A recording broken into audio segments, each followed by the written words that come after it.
What's up, everybody? Welcome to my weekly live Q&A, episode 36. My name is Danny Segura. You know me, mixed martial arts reporter for MMAJunkie.com. And like I said, this is my weekly live Q&A where I answer all your questions regarding the combat sports world and more. So we've had a good amount of Twitter submissions this week. Obviously, those are the preliminary ones. Those will be tackled first here. And then we'll move over to the YouTube live chat. So if you got questions that you didn't get to submit via Twitter, you can do so in the YouTube live chat by just popping whatever it's on your mind there, and then I'll get to it in the later part of this video. Sounds good? So a lot to talk about this week. Obviously, we had the no events, but we've had some news. You know, the cancellation of Khamzat Chimaev versus Leon Edwards, or should I say Leon Edwards versus Khamzat. Also, obviously, with the end of the year awards always roll by, as well as just a retrospect of 2020, so we can get into that if you guys want as well. Obviously, it was a weird year with the pandemic, certainly not a fun year for most people. I would say actually for everyone.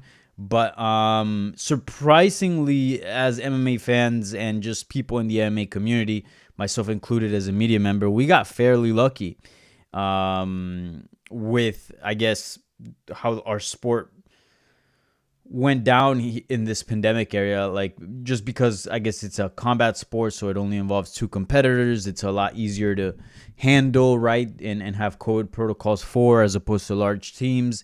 And, a lot more goes into it as far as why it made it a sport that could maybe not thrive in the COVID era, but maybe have more success than others. So surprisingly, we actually did see a good amount of mixed martial arts in 2020. I expected there to be a drop-off for a little bit. We started getting, some solid cards at the very beginning. Obviously, UFC 249 was pretty sick. And then not so long after that, maybe we had a couple other events that were good. And then the talent level just kind of dropped, and we started getting just a bunch of newcomers and main events that we really that normally wouldn't be main events and stuff like that. So my concern was that the level of mixed martial arts was going to drop in 2020. But about like halfway through the summer, maybe a little bit towards the end, it kind of went back up, and we started getting some high-profile bouts that we would normally see in mixed martial arts, right? Like the Masvidal Usman was a big fight that would have happened otherwise. The trilogy with Miocic and Cormier went down. Sorry, got something in my throat. There we go. So anyways, we did get some good bouts. Obviously, Conor McGregor didn't fight in 2020. But it was still a fairly successful year, I would dare to say. That was weird. But yeah, anyway, so a lot to get to. So let's jump right into it, shall we? First question is by the biggest hater on this live chat. Live Q&A. You know who that is. That is 8 Paths of Wokeness. And he says, your boy Jorge ducking Colby. He asks, actually. He doesn't say. Colby and now Leon are calling him out, but those are very bad matchups, and he'll probably lose. So seems like he's been radio silent. So I would say that the Edwards Masvidal matchup, I would actually favor Masvidal, to be quite honest. In an Edwards fight, I feel like Edwards can do a little bit of everything, and that's kind of why he's so dangerous and why he's good, right? He can do it all. He can do it all at a pretty high level, and he's a very good athlete. He knows how to manage a fight. And has a good fighting IQ. But you can say the same thing about Masvidal. Masvidal can do a little bit of everything. He can box, he can wrestle, he can do jiu-jitsu, he can kickbox, whatever you want. I think he's got a little bit more pop in his punches. Obviously, I think we see more knockouts out of him than we do from Leon Edwards. And I would dare to say he's a little bit more dangerous on the ground. I can see some situation that I guess maybe Leon can use in order to neutralize him, as far as like clinching and putting him up against the cage and stuff like that, I feel like he can maybe pull off not the same and not to the same degree, but a similar strategy, similar strategy to what Kamaru Usman used against Masvidal. But even then, I don't think he can do it to that level. Obviously, Usman is a very good wrestler and just a much more physical fighter, right? But all in all, I think, especially over 5 rounds, if it's 3 rounds, I feel like that would slightly change towards Leon. But if it's 5 rounds, I would actually favor Jorge Masvidal in a fight with Leon Edwards. I just think he's more dangerous. And you got more time to fight, dangerous stuff's going to happen. So yeah, I disagree with you there. The Colby one, I would actually favor Colby in a Masvidal fight. But you only know until it actually goes down. We'll see. Colby hasn't used a lot of his wrestling recently. I mean, he kind of did a little bit against Tyron Woodley, but he's kind of, for the most part, relied on volume striking. We saw that against Kamaru Usman. We saw it against Robbie Lawler. We saw it against Tyron Woodley. Who else did he fight fairly recent? That's about it, right? I think those are his last 3. So yeah, with volume striking, I think that's perfect for Masvidal. I think the strategy will change there, or things will change if he starts using his wrestling. I think that's where it can get ugly for Masvidal. Not ugly, not necessarily. I don't think Masvidal will ever get washed, but he can definitely lose a decision. So yeah, and as far as ducking, only he knows, right? I mean, that's a big accusation for me to make. But I'll say this, neither of those fights are big money fights. It seems like the Colby fight is big, and it will be a big fight in mixed martial arts. But beyond that, Colby's known in this community and has a lot of causes a lot of strong emotions, whether you like him or hate him, within the community. Beyond that, I don't know how big his reach is. I mean, his social media is not as big as some of the other bigger names that we see at 170. Honestly, I think it might even be smaller than Khamzat, at least just Instagram speaking. So it'd be a big fight for us, the people that are watching this, and myself, but not a big fight in general. So, if he could aim for a Diaz rematch or a Conor McGregor fight, I mean, if he's out to get money, that's the route to go. Now, those fights don't make nearly as much sense as the Colby one because, Colby is trying to get back to the title. So is Masvidal. They got beef. They're in the same division. They should be both in the top 5, right, of the weight class. I'm not looking at the rankings here, but let me just double check. Yeah, both are in the top 5, right? So it makes complete sense for those two to fight. But dollars-wise, there are other fighters out there in other avenues that can get Masvidal, who's already, I think, in his mid-30s. He's 36 or 35, if I'm not mistaken. There are other avenues for him to cash bigger checks. So I don't blame him if he doesn't want to fight those people and wants to fight others. But again, he could be silent for a million different reasons, right? So time will tell as far as what will happen next with Masvidal. But as far as ducking Colby, look, the man's fought some killers. I mean, you go down Masvidal's record, and he's ducked absolutely nobody throughout the history of his career. I mean, the man's got over 40 fights, I think probably closer to 50, and he's fought everybody. So by no means is he ducking Colby. I don't think he's scared of him. He might win another fight that he might think that is better for him, but that's not necessarily ducking. All right, we'll continue the train here with 8 Paths of Wokeness, and he wants to know, Holland said he would take the Leon fight, but he has never fought at 170. I don't see him going. I don't see Leon going up in weight. I believe Holland has fought at 170 before, right? In 2019, I think he altered fights. Let me make sure of that. I'm pretty sure he did. I think all his 2020 appearances have been in at middleweight. But I think 2019 he fought a couple times at welterweight.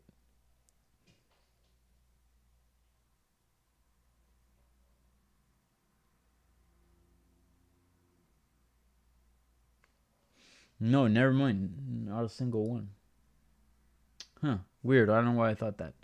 But I know he's fought at 170 before prior to his UFC run. And And also, he's talked about 170 before.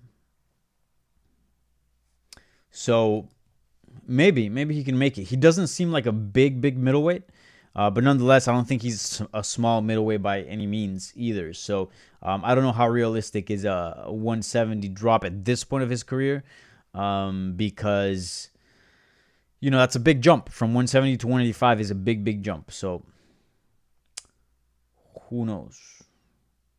Yeah, so he fought at welterweight. He was actually a champion of XKO, a regional promotion, Extreme Knockout in Texas.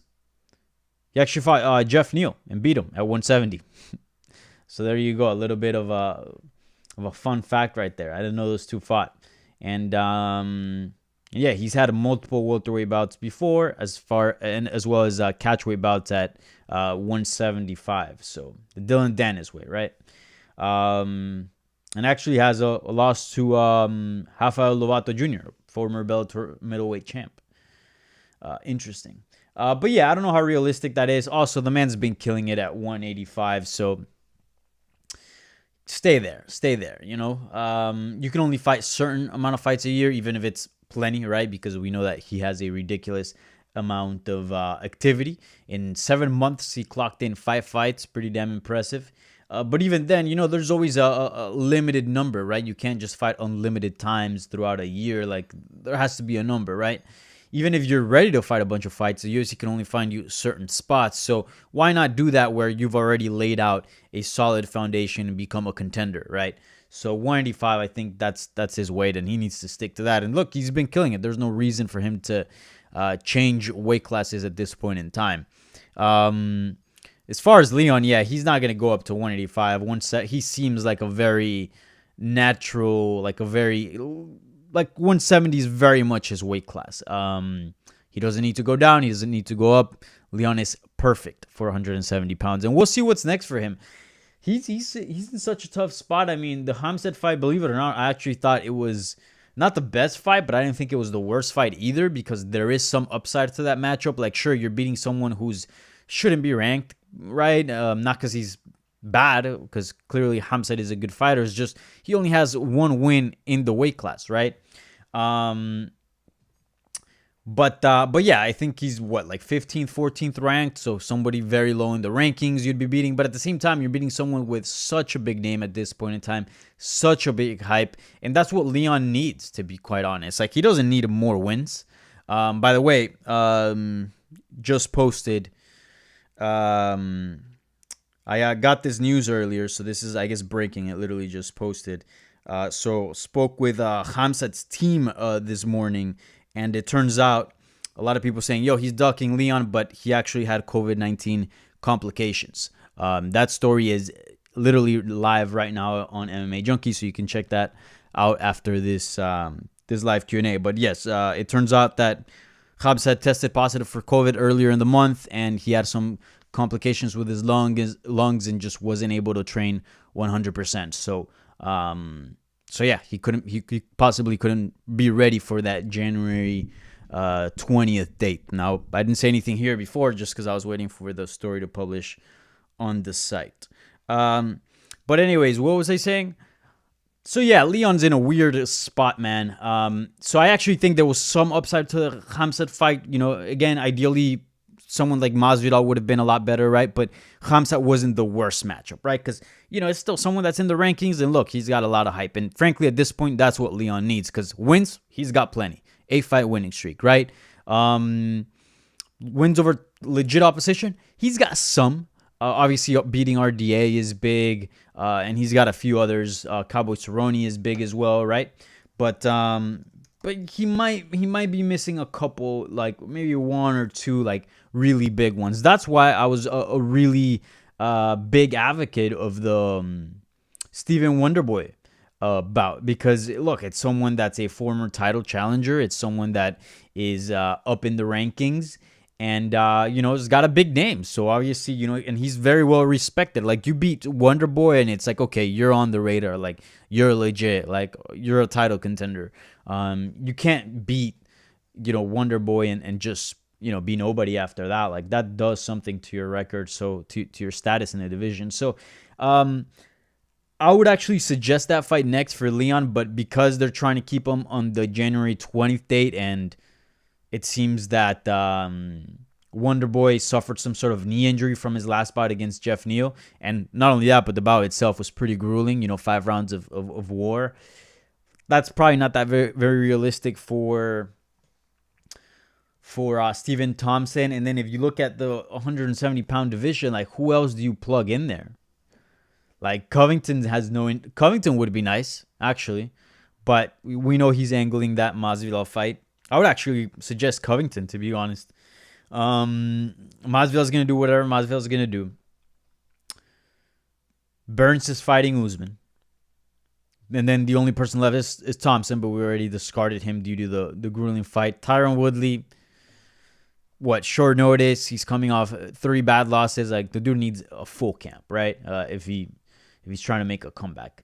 Damian Maia, I mean, at that point, Michael Chiesa, like, all these guys are solid, but again, then you're losing that sort of top 5 contender fight, right? So very, very tough fight. I think he either takes a fight just to stay busy, very much somebody in the middle of the rankings, or he waits for Wonderboy Thompson or a Covington. I think that's probably his best route here, to be honest.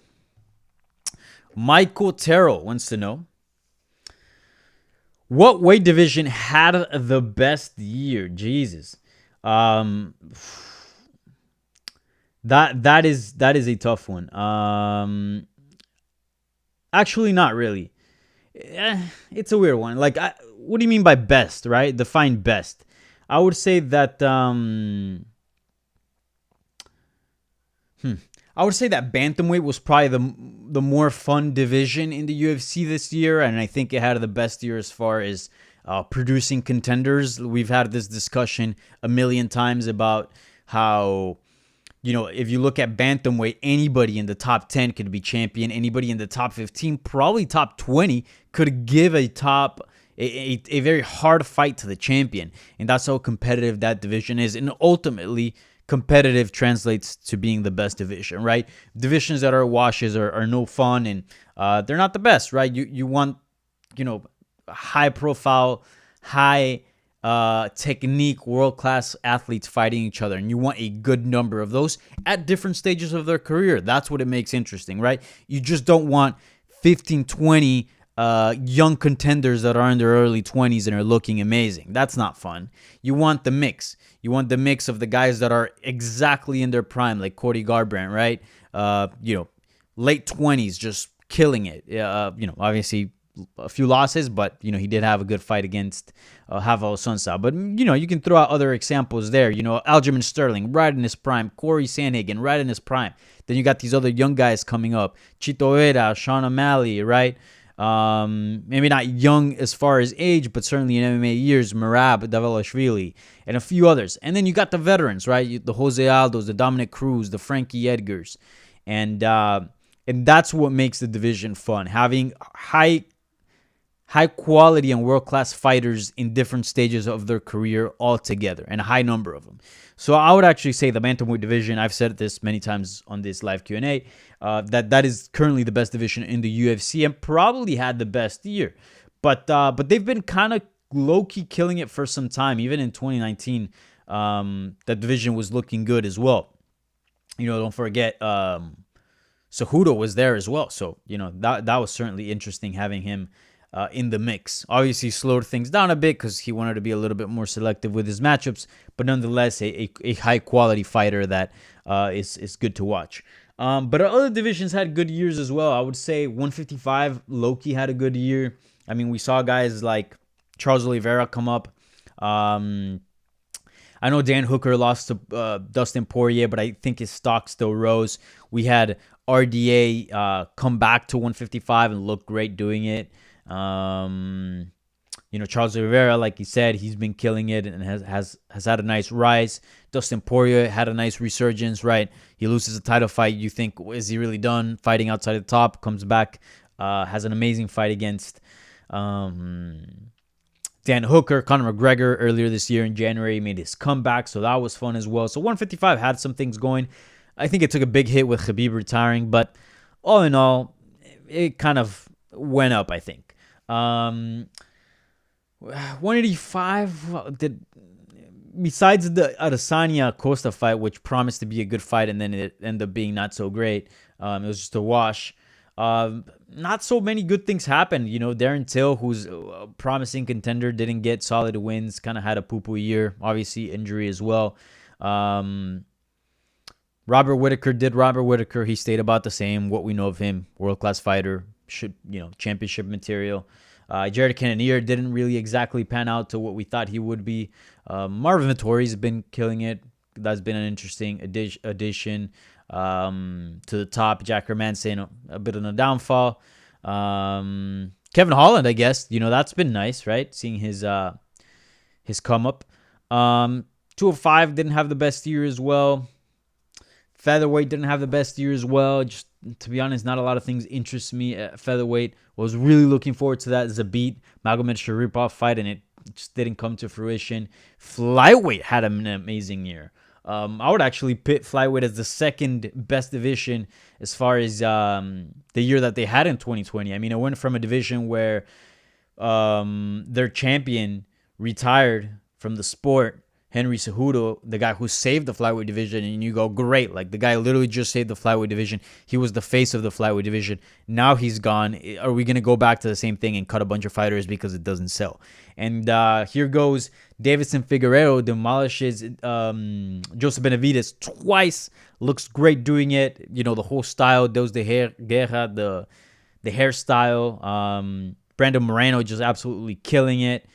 Brandon Royval killing it. Askarov, showing what's up. Alex Perez, stud.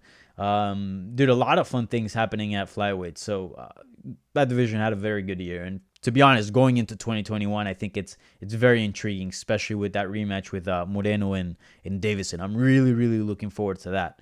What else? Heavyweight. We got a resolution to the Stipe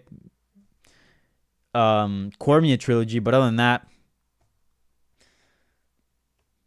not really. And then the women's MMA, for the most part, wasn't that great in 2020. In fact, for female fighter of the year, I had a very tough time picking. I mean, was there really like one standout? I had a couple that I picked. I think Dern looked really good in 2020. Shevchenko clocked in 2 title defenses, something no other female champion did in 2020. Not even in Bellator.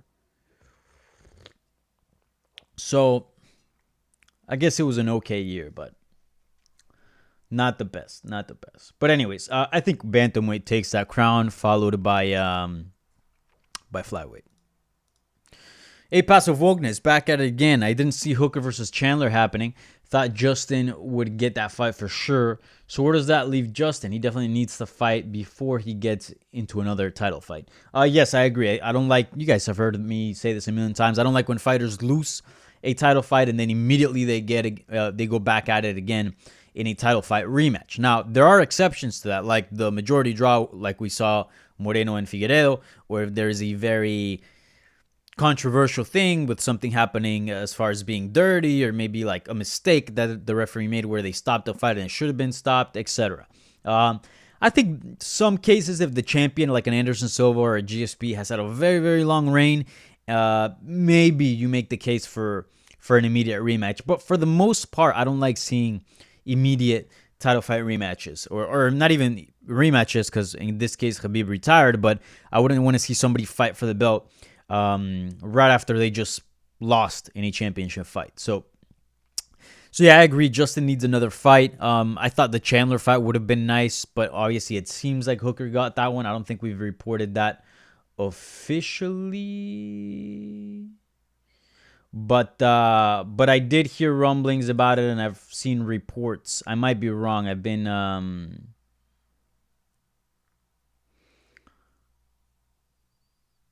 let me double check that.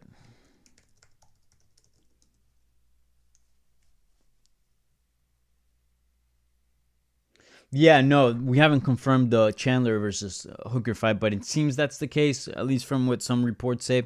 But yes, let's just go for the sake of this question. If that truly is the case, where does that leave Michael? I mean, where does that leave Justin Gaethje, right? So,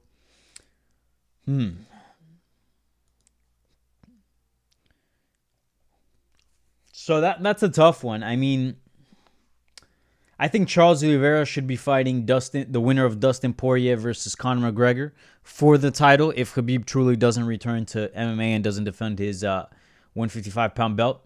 It seems he's not gonna. That's kind of where things are headed. So Charles Oliveira should be in a title fight against the winner of Conor versus Poirier. I like the RDA fight. I think RDA versus Justin is a nice fight, and it's not a fight too down the rankings. I mean, you're fighting the number 7 guy, so still in the top 10, and a former champion and a guy that has a big name in the division. So I think that fight makes sense. I mean, that's really the only fight available, because if you look at the rankings, right, it'd be Conor versus Dustin. That's 2 and 4. Number 3, Charles Oliveira will take on the winner of 2 and 4, Conor and Dustin. Ferguson just lost. We literally saw at UFC 249 the Gaethje Ferguson fight. I don't think we want to revisit that, not right now. And number 6 is Dan Hooker. He's allegedly taking Michael Chandler. And then number 7, the only guy available left, it'd be RDA. So I say RDA would be your guy.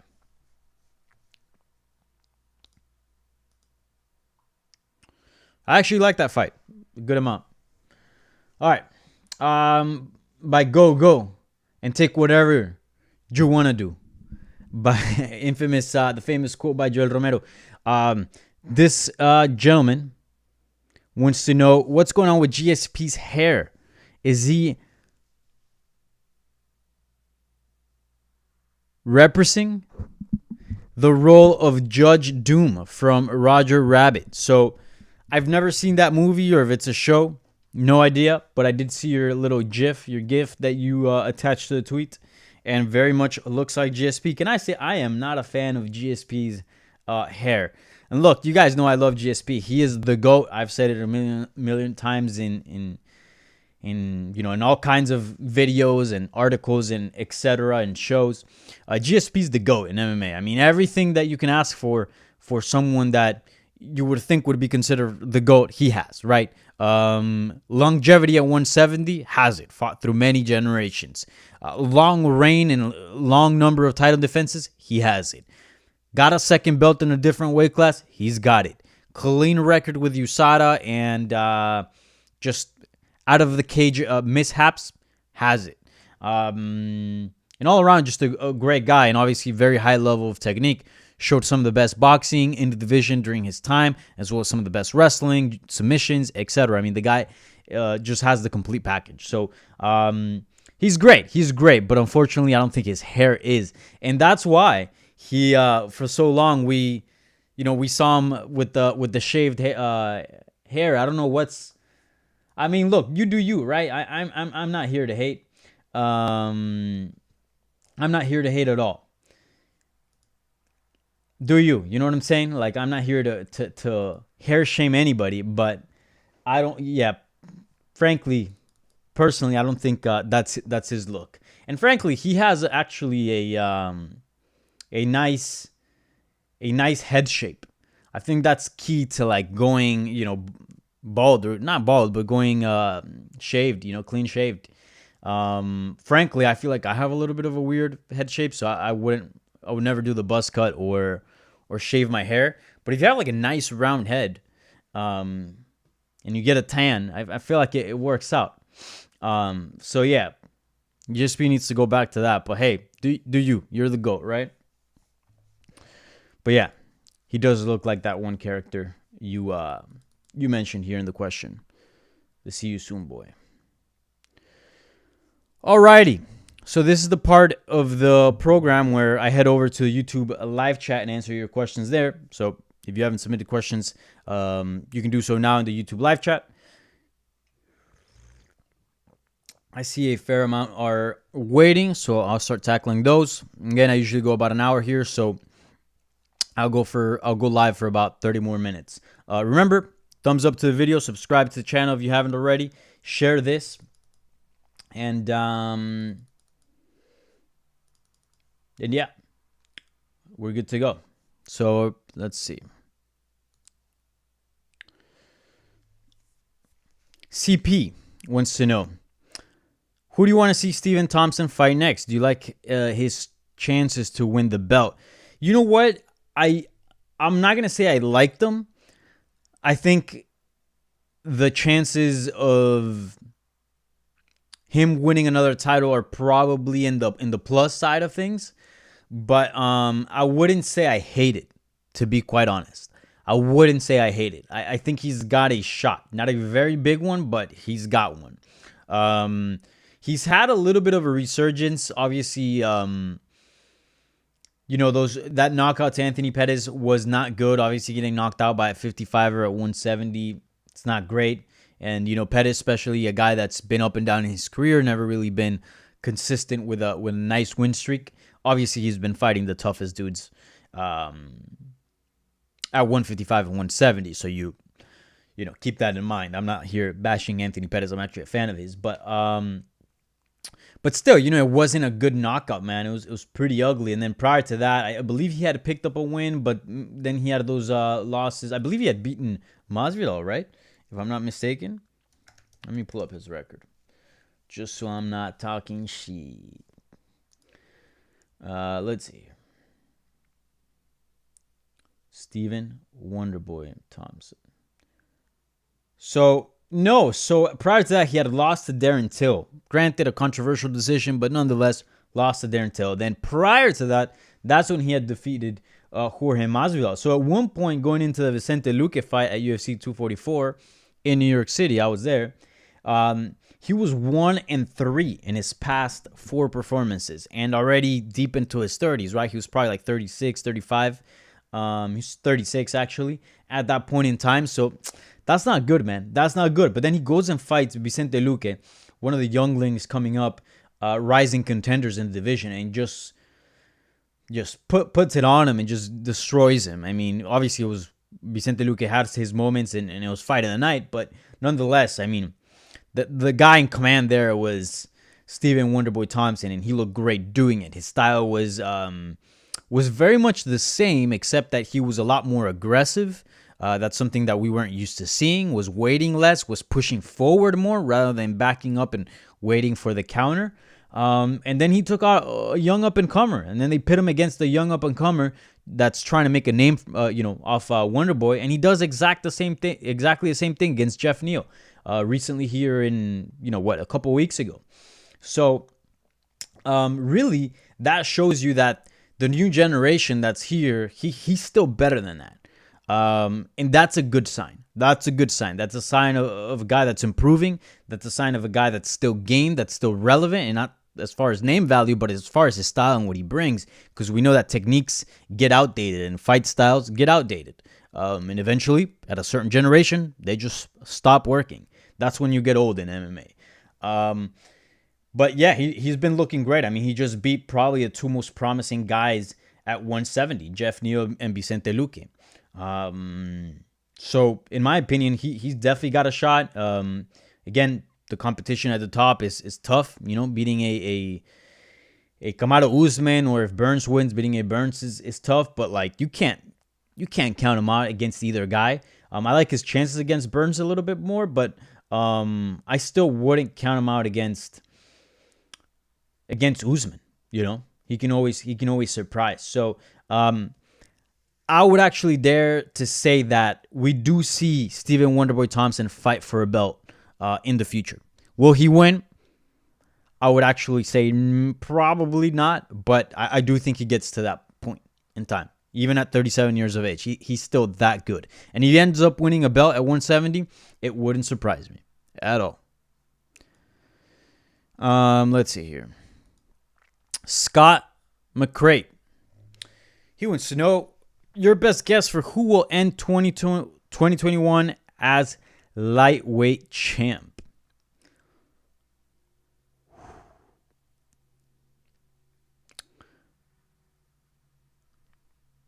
Man, that's a tough one. I would say Conor. I don't know. I really do think with Khabib gone, Conor's probably the best fighter there. Probably. I want to see how that fight with Poirier looks. I actually have a piece coming out on MMA Junkie. I interviewed Mike Brown and talked to him about a number of things about Kyoji's fight here at Ryzen 26. That story actually came out yesterday. But also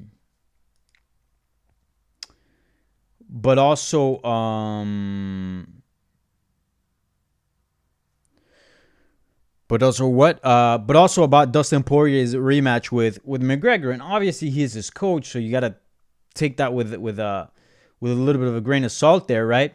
And always keep that in mind, right? Like who's biased and who's not. And look, I'm not here bashing Brown at all. I mean, that's his pupil, right? Like, of course, I expect him to vouch for the guy. And I expected that doing the interview, so that's why I interviewed him. But nonetheless, you can still get very valuable information from people, even though they might be in someone's team, right?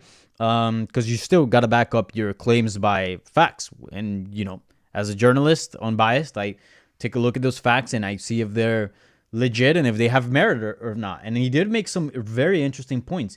And he specifically talked about Dustin Poirier's durability at 155 pounds. And that's so true. I mean, I remember not so long ago, maybe like 4 years ago, right? Around, there was questions about Dustin Poirier's chin. And yes, he was a tough fighter in the sense that he was willing to take punishment and he's not scared of getting hit and getting into brawls. But as far as his chin, people don't necessarily like considered him as having some of the best, one of the best chins at 145 pounds. I mean, he had gotten finished a couple of times, right? He was finished by Michael Johnson. He was finished by Conor McGregor. Let me pull up Dustin Poirier's here.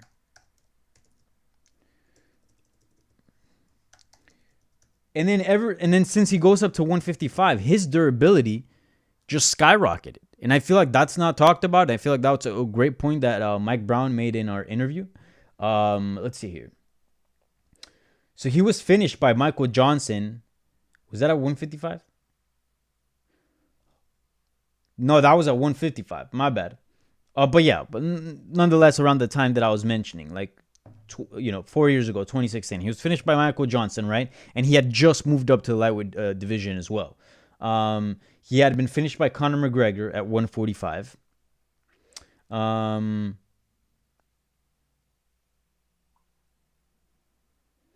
He had been submitted by Chan Sung Young at 145.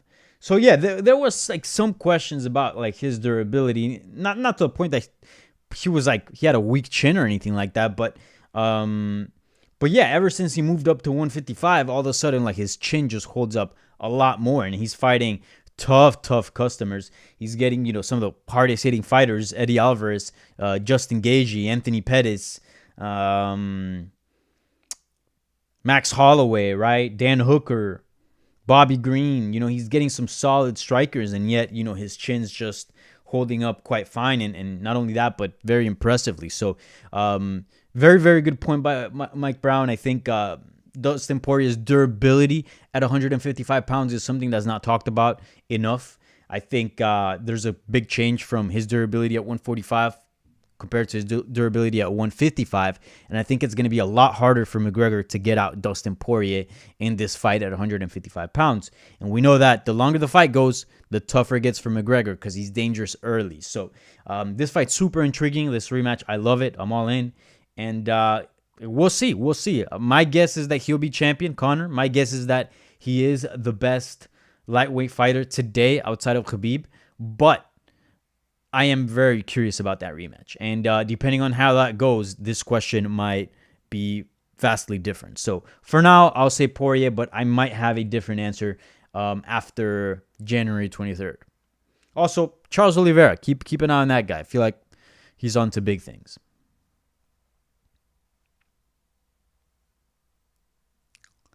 Terrence wants to know who is closest to being a realistic new champ who would be an improvement from the current champ, meaning they would stay active and keep the division going.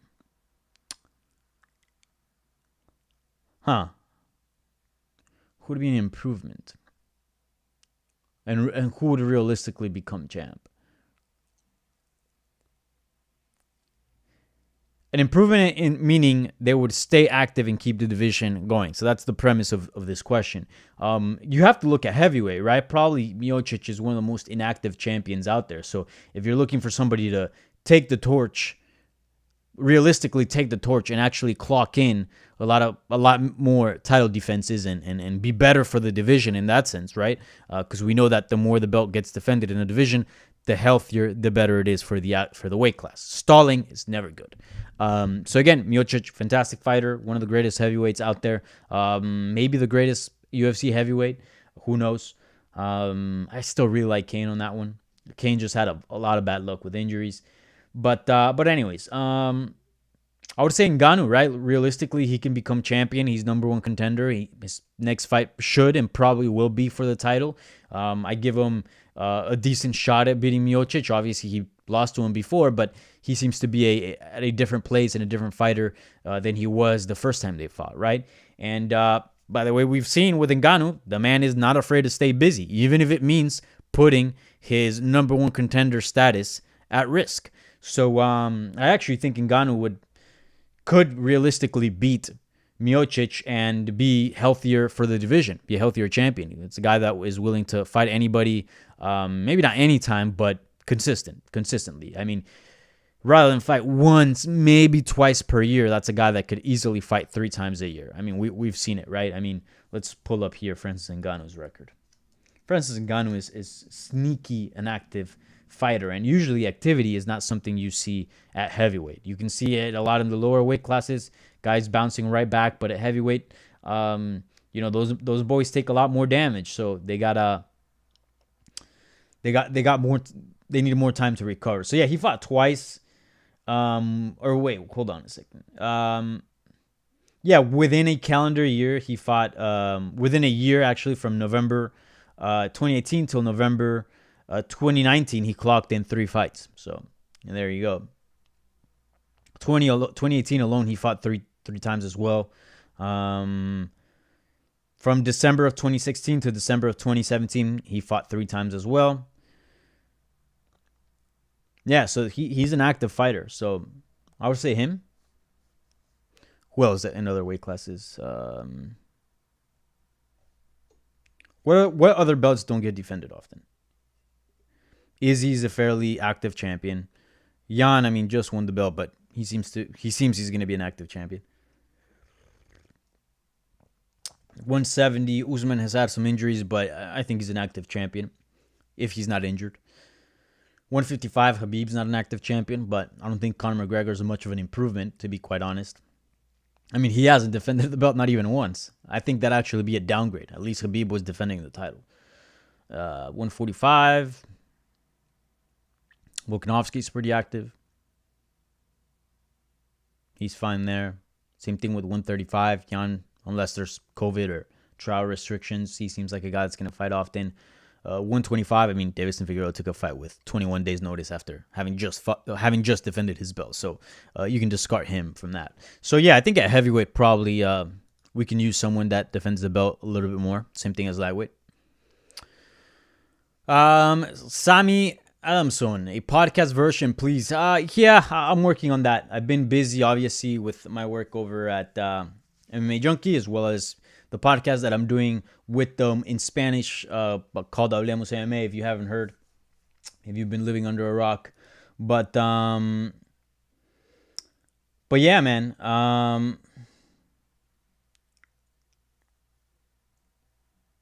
Hold on, I was changing something. Yeah, I'm doing some improvements. Improvements will come over time. I feel like things have improved anyways. Throughout the history of this 46 live Q&As that I've done, comparing it to the first one to where we're at now, I think there is a big improvement. So slow and steady, but nonetheless, improvement is coming. So maybe in the semi-near future, you'll get a podcast version of this. But we'll see. I gotta look into all that. Get YouTube Premium. It's awesome.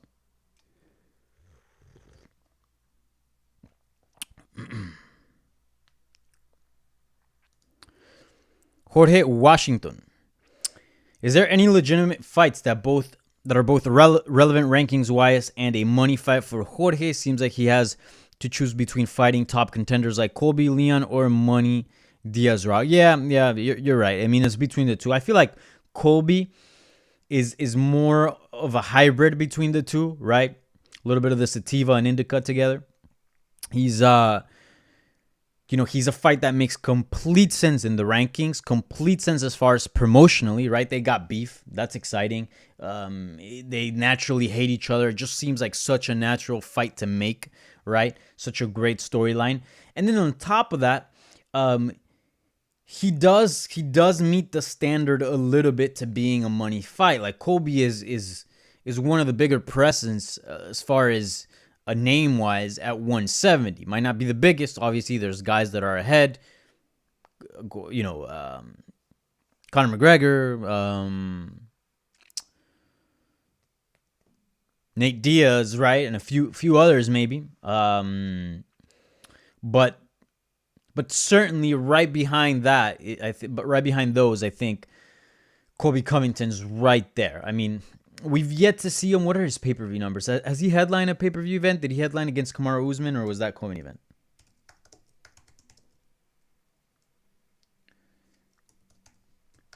My memory is shit. Shouts out to Google. So yes, it was the main event of UFC 245. What did UFC 2 pay-per-view buys do?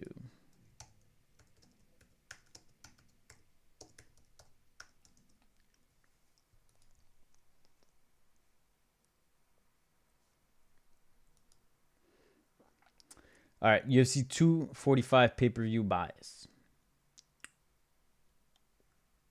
I don't think there's any record of it. I don't see anything popping up. My hunch is that, like, so the prelims got 865,000 views. Obviously, those are free. I think I feel like that's fairly low, right? For pay-per-view, the prelims. I feel like pay-per-view wise, he might not be the biggest draw, but certainly like fans know who he is. Even some casuals are aware of Colby Covington. But anyway, so I feel like that's a hybrid. But other than that, it's what you're saying, Jorge. It's either fighting just a fight that makes sense contender wise and rankings wise, like Leon Edwards, or taking a fight that doesn't really make sense like Nate Diaz or Conor McGregor. But I feel like Colby is the weird hybrid there. Can you put the audio of these on a podcast? Yes, I will. At some point in time. Do you think C4 makes a return anytime soon? I don't think so. If he gets bored, maybe, but he really wants to fight Volkanovski from what I've heard. I mean, he's been very public about that. That's the only fight that he wants, only fight that makes sense for him, according to him. But I don't think he's going to get that fight. I think the UFC will just move on without him. And I think down the line, if he gets bored and, he wants to cash in some money, maybe not the type of money that he wants, but nonetheless, I mean, he's making more money than most UFC fighters. And, he's pretty damn good at this MMA thing. He'll return and fight at bantamweight. That's kind of what I see happening. But 145 Volkanovski, I really don't think it's going to happen for Henry Cejudo.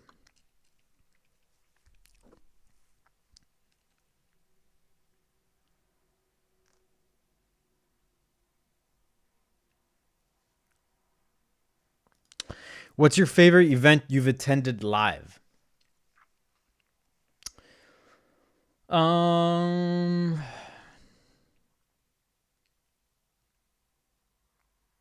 What's my favorite event that I've attended live? The whole BMF stuff was fun. I was there for Diaz Masvidal. That was a fun event. It was cool. I enjoyed that one. Lots of good fights. I was there for the Mexico one where Jair Rodriguez fought Jeremy Stevens the first time. That was a lot of fun. Frankly, for me, obviously, because I cover the Latin American scene so closely, all those people that fought in that card and they were on big fights, I had been interviewing them for years, so it definitely meant something to me. So that was nice. I'm trying to think of others. I was there for when Joanna and Jacek fought Zhang Wei Li earlier this year. That was bonkers. A few others, but none really stand out. I saw Chris Weidman fight in Long Island. That was nice. He fought Kevin Gastelum, and yeah, that was sort of a cool moment watching him walk out in front of his home crowd and all that. That was pretty neat. Little moments like that is that you kind of remember from these events, things that stand out, because good fights you see them all the time, right? But things like that's what really stands out to me and adds to the experience. But yeah, I've been to some good fights. Some of the best fights I've seen have been on the regional circuit. I've said this before. I know Luke Thomas has said this also a number of times in various programs that he's done. Go to regional MMA. Obviously not now because of COVID. Nothing's happening. But once things go back to normal, you pay, a ticket very cheap, right? Like $30, $40. You get in to watch some guys that are literally just making their debut and or like 2-0, 1-2, 2-1. I mean, they're just starting out, and you see some crazy shit, and you have some fun. And also, it's cool seeing some of the seeing some fighters that eventually make it. Like I saw Nico Price's Rice in the regional circuit, and it was ridiculous. It was so insane. It was stupid, the amount, like the type of fights that he was having. Like literally the fights that Nico Price you see in the UFC, he was doing that in the regional circuit in front of just like 1,000 people. And it didn't even, there's no record of it. You know what I'm saying? Like that's just like in your mind and that's it. So that's fun. I saw his rise. I saw, who else? Irwin Rivera. I've been interviewing him since he turned pro and now he's in the UFC. Another guy that goes out to bang. Who else have I seen in the regional circuit that made it big? A few guys. I'm trying to remember right now. I saw in the regional circuit Andrei Arlovsky versus Anthony Johnson. That was fun. Back in the day. What else? Like I've actually seen Anthony Johnson at heavyweight. Not many people can say that.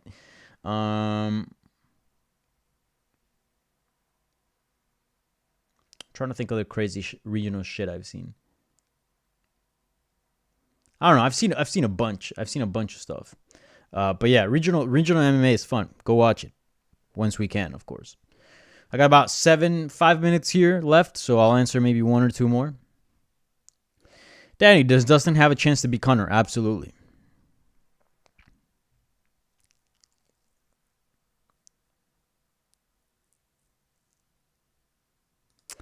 Hey, Danny, sorry if you mentioned this already, but what are the odds that the UFC makes Poirier McGregor fight for the title at last minute? Would it increase pay-per-view sales? Gracias. I think so. Actually, no. I would say it doesn't. I think if McGregor's fighting, people find out and people are going to watch. If a belt's on the line, they could care less.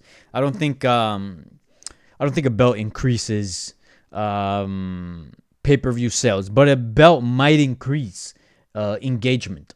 I feel like, you add another layer to the story, people start talking about it a little bit more tweets, a little bit more posts, and thus creating a little bit more buzz around the fight, and it'll feel bigger. I mean, it'll obviously be bigger because it's a title fight, but a belt would certainly make the fight big, a lot bigger, I would say. But as far as from a sales standpoint, from a business standpoint, I think McGregor Poirier is going to sell whatever is going to sell, whether it's for a vacant, whether it's for an interim, whether it's non-title, whether it's for the legit, whatever it is, that fight's going to sell regardless.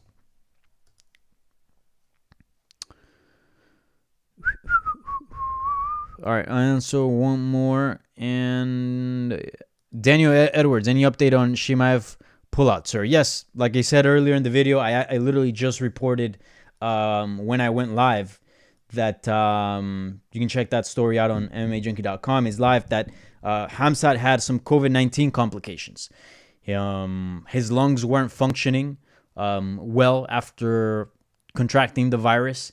And the January 20 fight, it's in a month, a little less than a month, 3 weeks. So he couldn't possibly train for a main event fight, 25 minutes, to take on Leon Edwards. So he had to pull out of the fight because he just wasn't physically in conditions to be preparing for a 5-round fight. So that's the update. You can check that out on MMAJunkie.com. Like I said, that was the last question I'm going to answer. But like you said, a few things I'm working on. I got the Mike Brown interview that I did, obviously talking about Horiguchi. That's up. Interesting stuff about his return at Ryzen 26 after over a year-long layoff due to a pretty bad knee injury. And obviously the pandemic as well halting things. So if you want to know what's good with Horiguchi, check out that article. Obviously the Khamzat one, you guys can check that out ASAP. And I got one coming as well for Mike Brown, Dustin Poirier's coach, weighing in on that rematch. And again, very interesting stuff he said about the durability now that we see of Dustin Poirier at 155 pounds. And a few other things as well. Obviously, the article wasn't just solely focused on that, but that's coming as well. What else? Then next week, MMA Junkie is going to roll out their year-end awards. I got Newcomer of the Year. I'm not going to give that one away. You guys could probably imagine who's it going to be, as well as Under the Radar Fighter of the Year. That one I got a very interesting name for, so stay on the lookout for that next week. I should be back on Tuesday regularly at 10:30 a.m. Eastern this week, meaning yesterday. Due to scheduling stuff, I just couldn't make the video happen, but obviously moved it to 10:30 a.m. Here on a Wednesday. So again, I will try to stick to the Tuesday date just for continuity as much as I can, but bear with me because I also have a full-time job that I gotta prioritize. So yeah. Again, I appreciate the love. Thank you for everybody that submitted Twitter questions as well as the YouTube live chat. Without you guys, this shit literally wouldn't be possible. It is your questions, your great questions, and your knowledge and your curiosity for the sport that drives this live Q&A. So thank you so much. Remember, thumbs up, subscribe to the channel. Happy holidays, happy New Year's. Have some fun. Stay safe though. You know what I'm saying? Get drunk at home. You know what I mean? Don't be stupid. We're almost out of this pandemic, but we're still not there yet. So please still be responsible, not only for yourself and the people around you, but just for your community. So again, much love. I appreciate you all. See you guys in 2021. Peace.